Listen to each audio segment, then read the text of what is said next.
Hey friends, hope you're doing well. In this video, I'd like to share with you the new Power BI model MCP server. So we'll have a look how we can connect to this server and then let, in this case, AI build our Power BI reports. So let's get into that. First off, if you have not heard it or seen it so far, Power BI, in this case Microsoft, has released their own Power BI modeling MCP server right now, which in this case is available via GitHub. And MCP stands for Model Context Protocol, just in case you have not heard that so far. And what this basically allows us is to use an AI, an external AI, to connect to our Power BI report and then help us build measures, for instance, or do other kinds of transformations. So let's have a look at that. First off, we need to install this MCP server locally. So if you go to the GitHub repo, you'll find a few more information about that. And if you scroll down, there are various options to use it. The easiest one probably is to install Visual Studio Code and then the GitHub Copilot. And then basically you install in this case, the MCP server in VS Code, the extension, and then you're basically good to go. Now for me, I wanted to try out something else, and beside that, I also ran out of free tokens in GitHub Copilot, so I needed to do it differently, and I wanted to use Claude for that. Because I think Claude is actually probably the best model out there, that's my personal opinion, and that's why I wanted to use Claude. I want to see how it works. So if you scroll down further, you'll see that there's also a manual install, and that is what we need. So you see that you can download, in this case, this kind of file. It's not a zip file, but you need to then, as you can see here, you need to rename it as a zip file, then you can unzip it. And as soon as you do this, you basically have all the files you need. And then you just need to go to your Claude, in this case I'm using Claude Desktop, so your Claude Desktop configuration. Otherwise, if you use Claude Code, for instance, you go to the Claude Code configuration, and then you add your MCP server like that. As you can see here, this is the configuration file, and basically all you need to do is point exactly to the specific file which you have downloaded on your operating system. So that's what I did. And this just means that basically now I'm good to go. So that means let's check that. If I open a Power BI report like this one here, right? This is my report, and this report is called Sales New, just to mention that. And I just loaded the basic sample data set in here, and now I actually want Claude to connect to this Power BI report and then see what kind of transformations Claude can do for us. So let's say I'm open Claude Desktop in here, which is this one. The Docker MCP server now, that is not interesting to us because Docker is currently not running on my system. But here, let's actually ask it. So first off, in order for Claude to actually do anything in our Power BI model or report, it needs to connect first.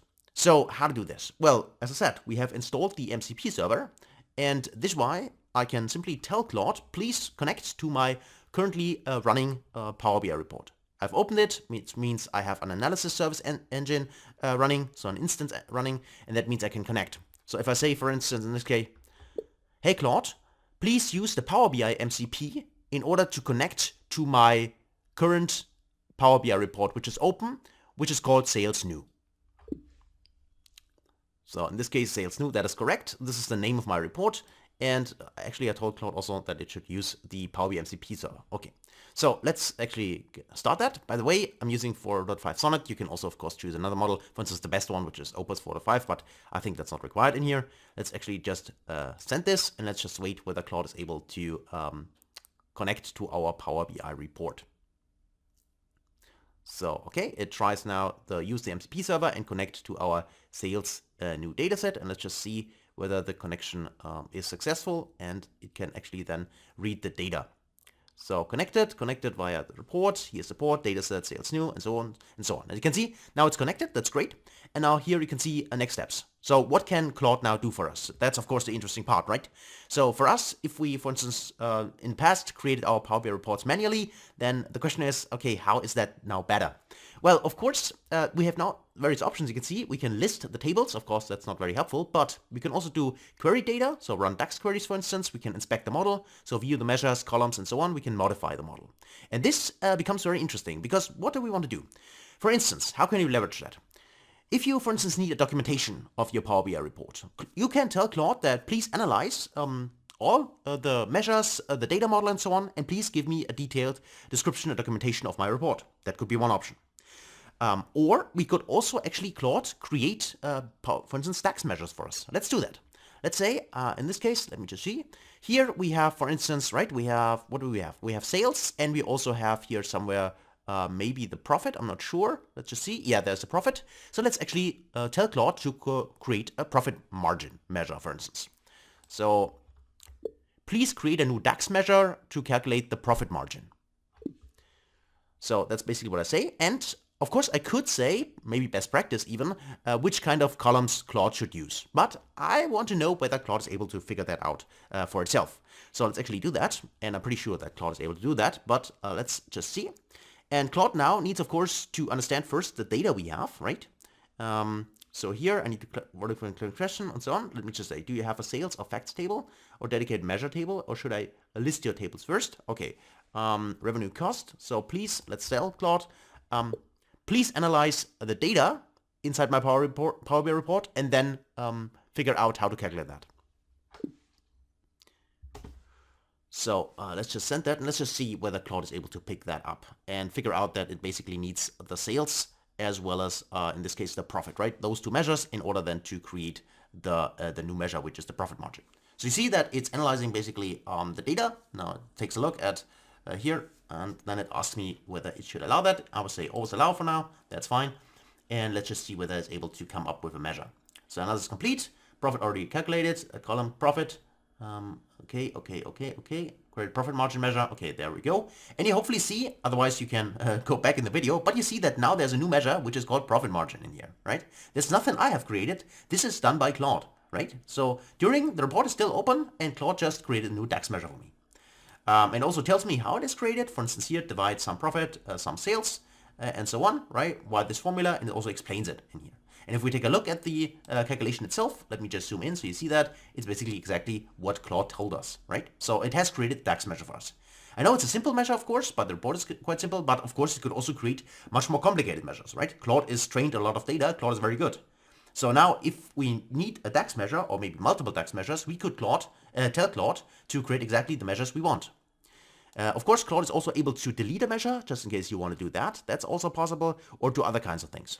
For instance, let's also try something else out. Let's say my report currently doesn't have a dates table. Could you please create a dates table using DAX for me, for this model? Okay, and let's just see whether Claude is also able to create, in this case, DAX code and write a dates table for me. So proper dates table. Okay, let's just wait. And here, this is basically the data of the this sample data. That's pretty old data, but that's basically simply based on there's some kind of date field somewhere in here. Here's the year field and so on. So it's basically based on that. So let's just see. And there is the calendar table. As you see, there's a new table created, which is calendar in this case. And basically it also tells us what it has done. But if we have a look, calendar table in here, we can see all the columns in here. And if we take a look at the table view, go to calendar, you can also see that is what Claude created. Of course, if you're now missing certain kinds of columns, you could also tell Claude, of course, let's just refresh now for now, so the data is there. You can also tell Claude, of course, that I want to have additional columns like a flag for weekdays, for instance, other kinds of things, right? Now, just to mention this, of course, I know that it's also there are other kinds of external tools to create dates tables and so on. I know that for sure. But the thing is, hopefully what you see that we have now an external, in this case AI, which we can actually interact with simply by using plain English, tell it exactly what we want, even though we do not know maybe how to create it, and let Claude do the work for us. And the great thing here is that based on the MCP server, we don't have to, manually figure out, okay, what do I need to put in the context in order for Claude or ChatGPT, for instance, other kinds of models, to understand my data model and then help me figure things out. Instead, we just connect via MCP to our Power BI report. Could be a very sophisticated report with thousands of tables. That's an extreme, but if a lot of tables, a lot of complicated measures, and then just say to the AI, hey, help me figure out how that works, or help me figure out how to create a measure, or create a documentation for me, or please, do descriptions or add descriptions to all of my measures, or any other kinds of things, or please help me optimize the data model, right? And all these things the AI can do now much better because it has connected to the report. It understands the columns, the structure, the relationships between the tables, everything. So hopefully you have seen how to leverage the new Power BI MCP server. If you liked the video, please give it a thumbs up and please subscribe to the channel. And it will be quite interesting to see where AI actually not will be implemented, not only for coding or coders for us, but also of course for everyday business people in all the processes. So hopefully you enjoyed it. As I said, if you have some questions, let me know. Otherwise, thanks for watching and hopefully see you in the next video. Until then, best guys.